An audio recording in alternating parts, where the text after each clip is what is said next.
ছোট খালায় তো বারবার ফোন দিয়ে খালি কম্বলের কথা কইতো। ছোট খালার একটা দিবা আর বাকি 5টা আমগুলিকে রাখবা। ভালো হয়েছে।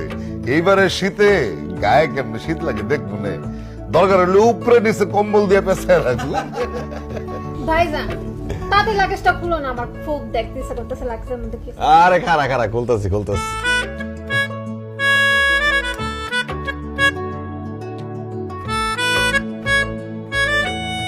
মা, তোমার তো সারা জীবন শখ একটা স্বর্ণের কানের দুল। এই যে স্বর্ণের কানের দুল, পরে দেখো কেমন লাগে, পছন্দ? বাবা কি সুন্দর। আলহামদুলিল্লাহ বাবারে, তুই আমার মনের আশা পূরণ করলি রে বাপ। আল্লাহ তোর লাখ লাখ বছর বাঁচা রাখুক। আস্তে মা, দোয়া এখনই শেষ করো না, তোমার জন্য আরো জিনিস বাকি আছে। তোমার জন্য আছে সাবওয়ান, শম্ভু, জায়াদ। এগুলো মানে কি?